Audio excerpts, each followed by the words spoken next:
Hello everyone, welcome back to the channel. I hope you're all doing fine and safe.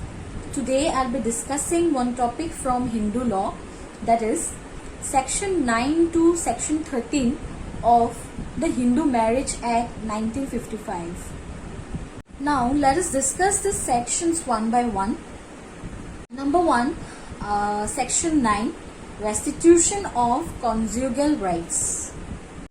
If a party withdraws from the society of other person, then the other person can file an application in the court for restitution of conjugal rights. If the court is satisfied, then the court will pass an order of restitution of conjugal rights. A decree of restitution of conjugal rights implies that the guilty party is ordered to live with the aggrieved party.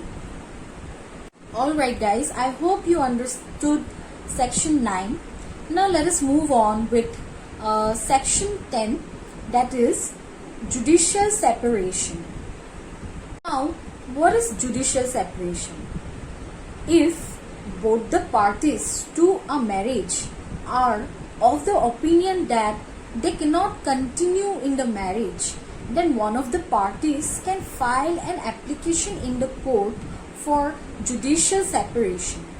Now, what the court will do is that the court will conduct an inquiry, and if the court is satisfied, then the court will pass an order of judicial separation.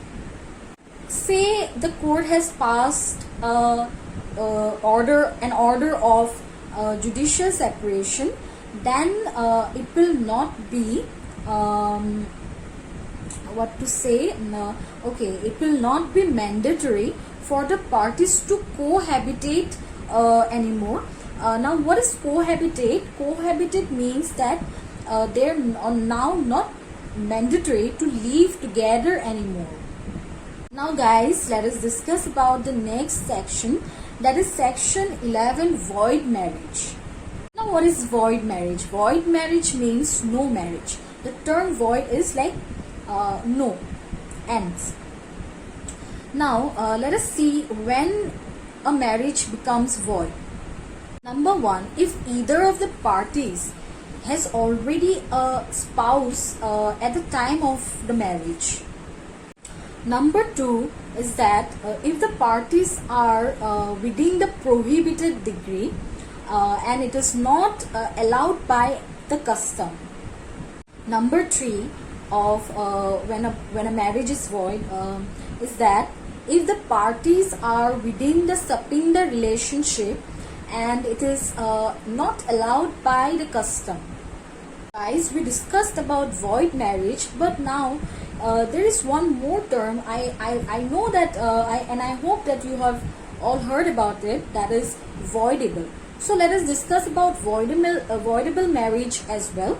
And section 12 of the Hindu Marriage Act is found to deal with voidable marriage. Now, what is voidable marriage? So a voidable marriage is neither valid nor void. A Hindu Marriage Act will be voidable in the following cases. Let us see. If either of the parties is of unsound mind, or second, if the consent is obtained by fraud, coercion, etc. Number 3, if the wife is already pregnant by some other person and the husband, at the time of the marriage, and the husband or to-be husband is unaware of the fact. If the marriage is not consummated because of the willful refusal of any of the parties, these are the reason of a voidable marriage. That is, it is neither void, okay, and it is neither nor valid. Guys, let us discuss about the last section for today, that is section 13, and this is quite popular and we all already know about it, and section 13 of the Hindu Marriage Act 1955 is found to deal with divorce.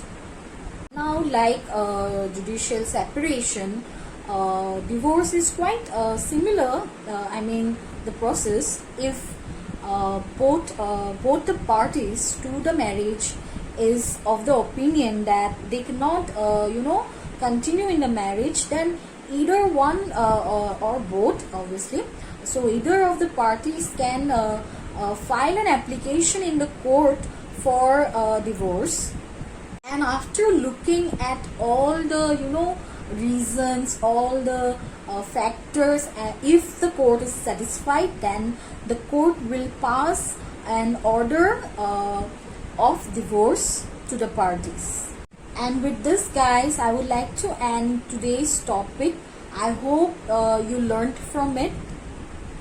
Thank you for watching. For more such legal topics, stay tuned at LexClip.